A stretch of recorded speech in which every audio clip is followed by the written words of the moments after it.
आज की कहानी है दोस्तों, बेटियां और समाज।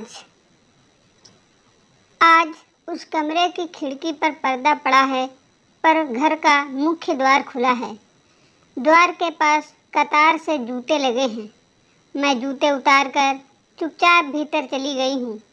माँ अपने सारे कर्तव्य पूरे कर सब चिंताओं से मुक्त हो आंखें मूंदे सो गई है सदियों के लिए। भैया अभी पहुँचे नहीं हैं। अब कल ही होगा दाह संस्कार। दीदी और मैं आज की रात बारी बारी से माँ के पास बैठेंगे। पापा बेचैनी के साथ अंदर बाहर हो रहे हैं। ऑटो वाले को पूरे पैसे पकड़ा। मैं नीचे उतरी और कुछ देर वहीं खड़ी रही। सामने घर को यूँ देखा जैसे पहली बार देख रही हूँ, जबकि जीवन के 24 वर्ष यहीं गुजारे हैं। हजारों बार गुजरी हूँ इस सड़क से। नजरें स्वयं खिड़की की तरफ उठ गईं। कहीं भीतर आशा बची रह गई थी कि क्या माँ आज भी उस खिड़की पर खड़ी मेरा इंतजार कर रही होगी। मुझे देख जल्दी से किवाड़ खोल कहेगी, आज भी इतनी देर कर दी मानवी।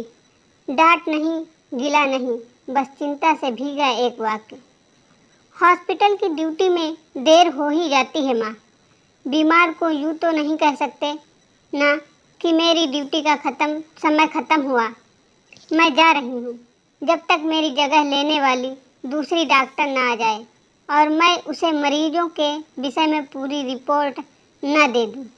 मैं उन्हें छोड़कर नहीं आ सकती।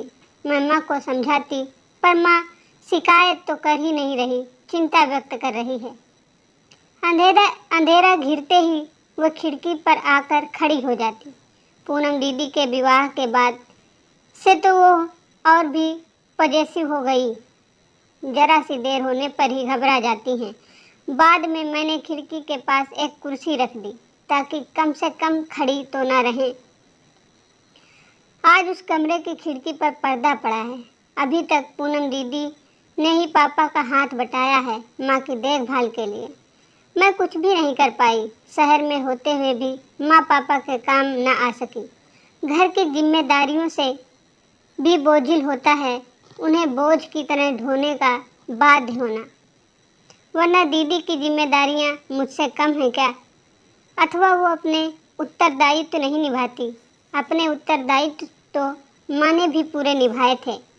सिर्फ हम भाई बहनों के प्रति ही नहीं, बल्कि संयुक्त परिवार के प्रत्येक सदस्य के प्रति। दादा दादी की बीमारी में उनकी अच्छी तरह तीमारदारी तो की ही है। ताऊ जी का भी यहाँ लाकर जब ऑपरेशन करवाया गया, तब 2.5 महीने तक 3 जन रुके हमारे घर। तब माँ ने पूरे मन से की उनकी देखभाल। फिर भी पापा से तमाम उम्र उलाहने ही सुनती रही। कभी काम में मीन मेख, कभी खर्च के लिए डांट। ऐसा नहीं कि पापा की आय कम थी, पर उनके हिसाब से वह कमाते थे, इसीलिए सिर्फ उन्हीं का अधिकार है उनकी आय पर, और उनकी इजाज़त के बिना कोई एक पाई भी खर्च नहीं कर सकता था। माँ की ज़रूरतें पूरी करना भी उनके कर्तव्य क्षेत्र में नहीं आता था। तीज त्यौहार में जो आ जाता उसी से काम चलाती वे, पर जूता चप्पल खरीदने पर भी पहले उन्हें पापा का लंबा चौड़ा व्याख्यान सुनना पड़ता था। तुम इतनी जल्दी चप्पल तोड़ देती हो, इस साड़ी का रंग ही तो खराब हुआ है, घर में पहनने में क्या बुराई है। शादी विवाह में जाते वक्त उनके पास ढंग की साड़ी न होती और वो कोई प्रिंट साड़ी पहन के जाती तो मुझे बहुत बुरा लगता। पापा इधर उधर दौरे पर जाते तो अपने लिए कपड़े खरीद लाते, क्योंकि उनके अनुसार दफ्तर में पहनने के लिए ढंग के कपड़े होने ही चाहिए। उनको इस बात का भी मलाल था कि माँ पैंट शर्ट क्यों नहीं पहनती, ताकि उनके पुराने पड़ गए कपड़े माँ घर पर पहन ले। वो माँ जिनसे बड़ों के सम्मान सामने सिर ढक रहने की उम्मीद की जाती थी, शौक रखने के बारे में तो माँ ने कभी सोचा भी न होगा। जब ज़रूरतें ही पूरी न कर पाती थी, हर चीज़ के लिए मन महसूस कर रह जाती थी मैं। तमाम उम्र निर्भरता का जीवन जिया उन्होंने, अतः बेटियों को पढ़ाना उनके जीवन का ध्येय बन गया। आर्थिक रूप से किसी पर भी निर्भर नहीं रहेंगी उनकी बेटियां, उन्होंने दृढ़ निश्चय किया। यही कारण था कि वो हम दोनों बहनों को पढ़ने के लिए खूब प्रेरित करती रही थी। जो चाहो वही लाइन चुनो, पर अपने पैरों पर खड़ी हो जाओ। मुझे तुम्हारे भाई की इतनी चिंता नहीं, उसका करियर तो बन ही जाएगा। पढ़ाई में तेज न होगा तो पापा उसे कोई व्यापार शुरू करवा देंगे। मुझे तो तुम दोनों की फिक्र है। तुमने पढ़ाई में जरा ढील दी कि पापा तुम्हारा विवाह कर कर्तव्य मुक्त हो जाएंगे। दीदी को बचपन से ही अध्यापिका बनने का शौक था। आसपास के छोटे बच्चों को इकट्ठा कर और माँ का दुपट्टा साड़ी की तरह लपेट उन्हें पढ़ाने का अभिनय करती। कभी बच्चे न जुटते तो अपने गुड्डे गुड्डियों एवं अन्य खिलौनों को पंक्तिबद्ध बिठाकर पढ़ाने लगती। मुझसे 4 वर्ष बड़ी थी। मुझे तो वास्तव में ही होमवर्क इत्यादि में सहायता करती। यूँ तो माँ भी बीए पास थी और बचपन में हमें वही पढ़ाती थी, किंतु आजकल के विषय यथा कंप्यूटर और विज्ञान में दीदी की सहायता करती थी। दीदी ने एमएससी करने के पश्चात बीएड किया और एक अच्छे स्कूल में नौकरी भी करने लगी। माँ संतुष्ट थी कि जैसा चाहा वैसा ही हुआ सब। दीदी विवाह पश्चात भी अपनी नौकरी कायम रखे थी। मेरा ध्येय डॉक्टर बनने का था। प्रारंभ से ही मेरी विज्ञान में रुचि थी। मेहनत की और मेडिकल में दाखिला भी पा गई। एमडी के अंतिम वर्ष में मेरा विवाह डॉक्टर नीरज के साथ हो गया। ये तो बाद में पता चला कि उनके लिए विवाह का अर्थ कोई नेह बंधन नहीं, तौल कर की हुई तिजारत थी। नीरज के पिता ने अपनी अति साधारण सी नौकरी से बेटे को मेडिकल तो करवा दिया था। अब अपना एक नर्सिंग होम बनवाना पिता पुत्र का सपना था, लेकिन पूंजी का सख्त अभाव था। 2 कमरों का एक छोटा सा फ्लैट, वो भी किराए का। एक कमरे में नीरज के मम्मी डैडी, एक में हम। मैं तो इससे भी तृप्त थी, परंतु इसमें उस सपने को पूरा करने की गुंजाइश नहीं थी। उसी योजना का हिस्सा था एक डॉक्टर लड़की से विवाह करना। इसमें एक लाभ बाद में एक डॉक्टर का वेतन बच जाने का भी था। एमडी समाप्त होते ही मुझे उसी अस्पताल में नौकरी भी मिल गई। स्त्री रोग विशेषज्ञ होने के कारण मुझे कई बार लौटने में देर हो जाती थी और कभी असमय भी जाना पड़ जाता। उस समय नीरज के डैडी ने स्पष्ट शब्दों में कह दिया, अस्पताल में भले ही तुम डॉक्टर हो, पर घर में बहू बनकर रहना होगा, अर्थात रसोई संभालना एवं भाग भाग कर सबकी फरमाइशें पूरी करना मेरा कर्तव्य था। उस पर मम्मी जी का कहना था कि मेडिकल की लंबी पढ़ाई में उम्र यूं ही आगे खिसक जाती है, अतः बच्चे का जन्म अब और टाला नहीं जा सकता। सो एमडी पूरी करते ही ये मांग भी पूरी कर दी। 5 माह की छुट्टी तो मिल गई, किंतु उसके बाद काम पर जाना शुरू करना ही था। बड़े बड़े सपनों के बीच आया, रखने की गुंजाइश नहीं थी। अस्पताल से लौटती तो मुन्ने को पकड़ाकर मम्मी जी कहती, लो संभालो इसे, और जाकर लेट जाती। कपड़े बदलने तक का समय न मिलता मुझे। मुन्ना तो दोपहर में अपनी नींद पूरी कर चुका होता। रसोई में ही उसे झूले में लिटाकर सबको चाय देती। स्वयं वहीं खड़े खड़े पीकर रात के भोजन की तैयारी में जुट जाती। इमरजेंसी वाले दिन प्रायः देर हो जाती तो ताना सुनने को मिलता, कहाँ लगा दी इतनी देर, मुन्ने ने थका दिया। पैसा कमाने की मशीन बन गई मैं। तबीयत खराब होने पर सहानुभूति के बजाय क्रोध दर्शाया जाता। बुरा तब लगता जब नीरज भी वही रवैया अपनाते। मुन्ना मुझ अकेले का तो नहीं, उसे ही संभाल लेते तो मैं भी थोड़ी राहत मिलती। कभी मैं उनके हाथ में ज़बरदस्ती दे देती तो ये कहकर तुरंत लौटा देते, ये काम मेरे बस का नहीं।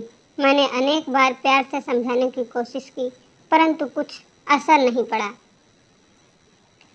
कभी सहायता का हाथ बढ़ाते भी तो डैडी जी टोक देते, क्या महिलाओं वाले काम कर रहे हो। मम्मी डैडी तो चलो पुराने विचार वाले थे, परंतु नीरज को तो उन्हें समझाना चाहिए था कि जब मैं कमाने में उनका पूरा साथ दे रही हूँ तो घर संभालने में भी उन्हें मेरा साथ देना चाहिए था। बेटा 2 वर्ष का हो चुका है। एक बार सोचा कि उसे घर पर ही छोड़ जाऊं, शौक वाले घर में परेशान हो जाएगा।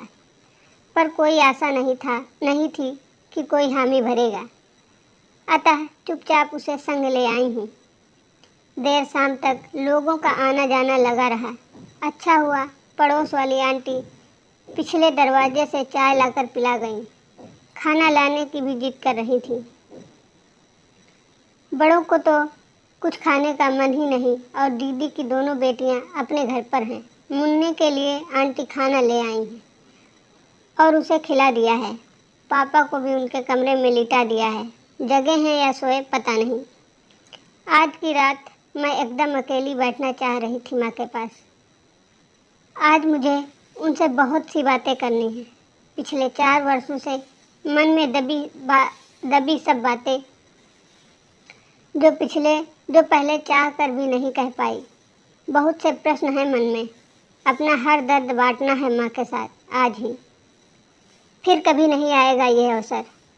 यूँ तो माँ बिन कहे ही हमारा दर्द समझ लिया करती थी, परंतु मेरा मन तो तब तक हल्का नहीं होगा ना जब तक मैं सब कुछ माँ से कह ना दूँगी। सो मैंने बेटे को दीदी के पास लेटा उनसे कहा कि अभी वो सो ले, मुझे जब नींद आएगी उन्हें जगा दूँगी। पंडित जी कह रहे थे कि अगर गरुड़ पुराण के अनुसार जब तक दाह संस्कार नहीं हो जाता आत्मा मृत देह के ऊपर मंडराती रहती है। उपस्थित जन के मन की बात भी सुन समझ सकती है, तो मेरे मन की बातें माँ तक क्यों नहीं पहुँचेंगी। याद नहीं पिछली बार माँ के पास इत्मीनान से कुछ देर कब बैठी थी। भागती दौड़ती आती रविवार को, वो भी कुछ समय के लिए।